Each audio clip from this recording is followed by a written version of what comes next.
क्या हुआ भैया? अंजलि का नाम सुनकर आप इतना डर क्यों गए? अरे नहीं नहीं, ऐसी तो कोई बात नहीं है। वो बस जब से अंजलि की मौत की खबर सुनी है तब से डर सा मन में बैठ गया है, बस और कुछ नहीं। भैया लगता है अपने दोस्तों की अचानक मौत की खबर के कारण आप परेशान हो गए हैं। अब आप सो जाइए, रात बहुत हो गई है, ठीक है? रात के लगभग 10 बजे थे। राजीव और संजीव दोनों अपने कमरे में गहरी नींद में सोए हुए थे। तभी अचानक से राजीव को ऐसा लगा जैसे उसके पास में उसके कंबल के अंदर कोई लिटा हुआ है। कौन है? कौन है वहां पर?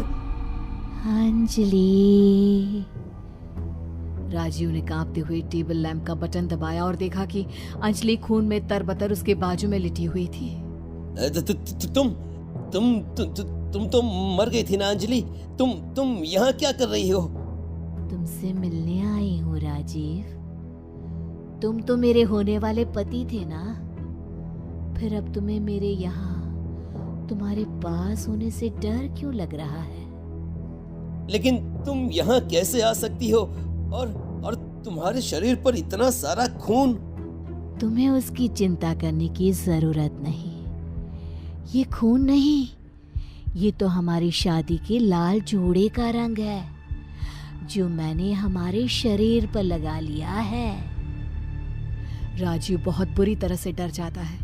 वो भागकर अपने कमरे का दरवाजा खोलकर संजीव के कमरे का दरवाजा जोर जोर से खटखटाने लगता है। क्या हुआ? कौन है? भैया दरवाजा खोलो जल्दी। राजीव ने पलट कर देखा तो अंजलि लाल लाल आंखों से घूरती हुई उसी की तरफ आ रही थी। भैया जल्दी दरवाजा खोलो वरना मुझे मार डालेगी। संजीव ने झटके से दरवाजा खोला और राजीव को इस तरह रोते घबराते देखकर उसे कुछ समझ में नहीं आता। क्या हुआ? अरे इतना डरे हुए क्यों लग रहे हो? सब ठीक तो है ना? भैया वो आ गई। वो मरने के बाद भी यहाँ आ गई है भैया। अरे कौन? किसकी बात कर रहे हो तुम राजीव? बताओ। तुम्हें ऐसे देखकर मुझे बहुत डर लग रहा है। क्या हुआ? भैया वो अंजलि वो यही है, मेरे पीछे है। अरे लेकिन वहां तो कोई भी नहीं है राजीव, कोई नहीं है। पलट कर देखो वहां पर। जैसे ही राजीव ने पलट कर देखा तो वहां कोई नहीं था। वो रात किसी तरह से बीत गई और अगली सुबह जब संजीव नाश्ता कर रहा था तो अचानक से उसके सामने रखे दूध के गिलास का रंग बदलने लगा। माँ, आपने आज दूध में क्या मिलाया है? देखिए ना, उसका रंग बिल्कुल लाल हो चुका है।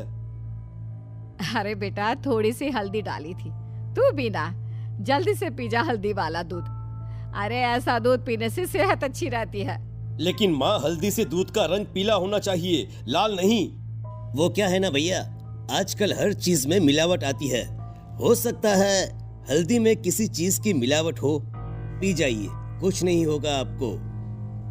चलो ठीक है, अगर आप लोग कहते हो तो मैं इसे पी लेता हूँ। वैसे भी ऑफिस के लिए देर हो रही है, अब मैं निकलता हूँ। संजीव जैसे ही अपने ऑफिस में पहुंचा, ऑफिस में काम करते वक्त उसे अपने शरीर में एक अजीब सी बेचैनी महसूस होने लगी।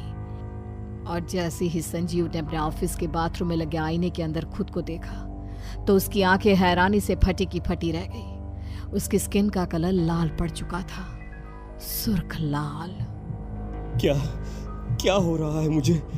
मेरे शरीर का रंग लाल कैसे हो गया? दूध में कोई केमिकल तो नहीं था? मुझे कुछ हो नहीं जाएगा ना? तभी संजीव को अपने कानों में एक बेहद खौफनाक आवाज सुनाई देने लगी। ये मेरे खून का रंग है, उसी खून का जिससे तेरे हाथ रंगे हुए हैं।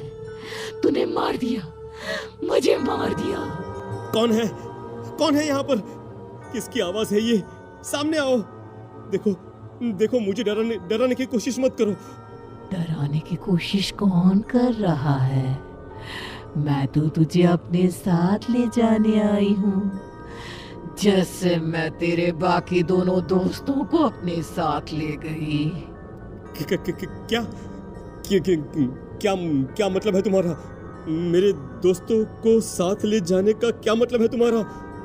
चलो ठीक है, मैं तुम्हारे सामने आ जाती हूँ। अपनी आंखें बंद करो। संजीव डर के मारे बाथरूम से बाहर निकलकर भागने की कोशिश करता है, लेकिन बाथरूम का दरवाजा लॉक हो जाता है।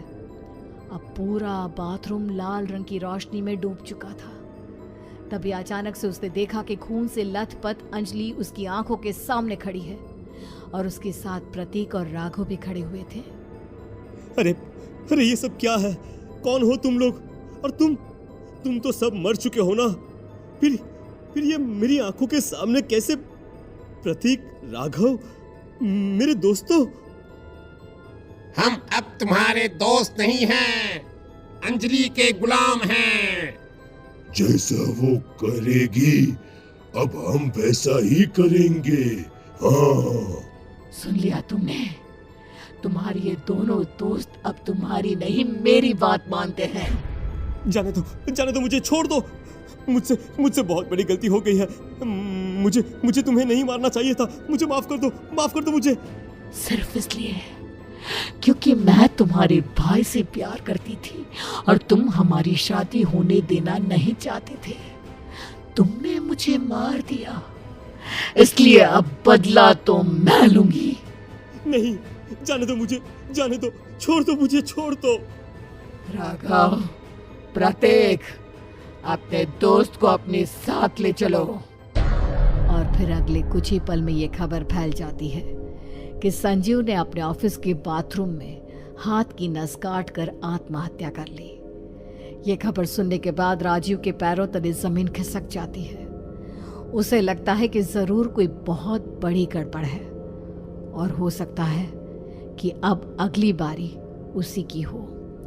यही सोचकर राजीव डर के मारे शहर छोड़ देता है और दूसरे शहर के एक होटल में पहुंचता है। सर, आप 313 नंबर के रूम में रुक जाइए। वो कमरा और उसके बाहर का व्यू दोनों ही बहुत अच्छे हैं, आपको जरूर पसंद आएगा। ठीक है, अगर कोई भी मुझसे मिलने आए तो उसे मना कर दीजिएगा। मेरे बारे में किसी को कुछ बताने की कोई जरूरत नहीं है, ठीक है? राजीव जब अपने कमरे में जाता है और खिड़की खोलकर बाहर देखता है, तभी वहां बाहर उसे 4 लोग एक साथ खड़े हुए नजर आते हैं। ये देखकर राजीव घबराकर कमरे की खिड़की बंद कर लेता है। तभी अचानक से उसे दरवाजे पर खटखटाने की आवाज सुनाई देती है। धीरे धीरे कदमों से चलकर राजीव अपने कमरे के दरवाजे के पास गया। जैसे ही उसने दरवाजा खोला तो देखा कि वो रिसेप्शन वाली लड़की खड़ी है। क्या हुआ? आप यहाँ पर क्यों आई हैं? सर, कमरे की एसी में कुछ प्रॉब्लम है और आज हमारा टेक्नीशियन अवेलेबल नहीं है, तो मैंने सोचा एक बार चेक करके देख लेती हूँ। ठीक है, आप आ जाइए। अब जैसे ही लड़की कमरे में आती है, दरवाजा बंद हो जाता है। उस लड़की की आंखें एकदम लाल हो जाती है और वो पलटकर राजीव के चेहरे की तरफ देखती है। कौन हो तुम? यहाँ पर क्या कर रही हो तुम? सर, मैंने बताया ना, मैं आपकी कमरे का एसी ठीक करने आई हूँ। राजीव उस लड़की की खतरनाक आंखों को देखकर बुरी तरह से डर जाता है और भागकर उस कमरे से निकलकर वापस होटल के रिसेप्शन पर पहुंचता है। ये देखकर राजीव के डर का ठिकाना नहीं रहता जब वो रिसेप्शन पर उसी लड़की को देखता है। आप यहाँ? लेकिन अभी तो आप मेरे कमरे में ऊपर आई थी ना? सर, आप कैसी बात कर रहे हैं? मैं तो यहाँ रिसेप्शन पर हूँ। और आप कौन है? मेरा मतलब बिना चेक इन आप होटल के अंदर कैसे चले गए? क्या बकवास है? अभी कुछ देर पहले तो मैंने यहाँ पर चेकिंग किया था। आपने मुझे रूम नंबर 313 दिया था। सर, आपको कोई गलतफहमी हुई है। हमारे होटल में इस नंबर का कोई कमरा ही नहीं है। मैं पागल हो जाऊंगा मैं। क्या करूं? कहाँ जाऊं मैं?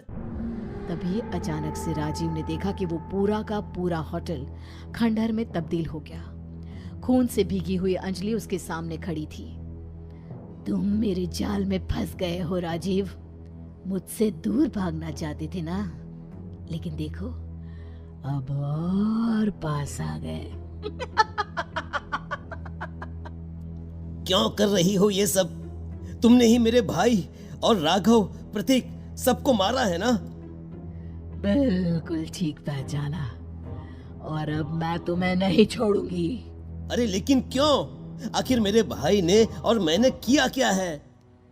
जिस रात हमारी शादी होने वाली थी ना, उस रात तुम्हारे भाई ने पहाड़ी से धक्का देकर मुझे मार दिया, और इस काम में तुम्हारे भाई के वो दोनों दोस्त प्रतीक और राघव भी शामिल थे।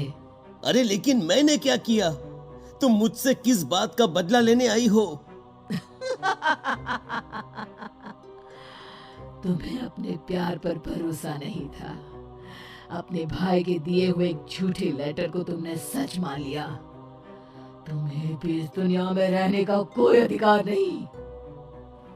और अगले ही पल राजीव की खून में सनी लाश उस खंडहर के बीचों बीच पड़ी थी।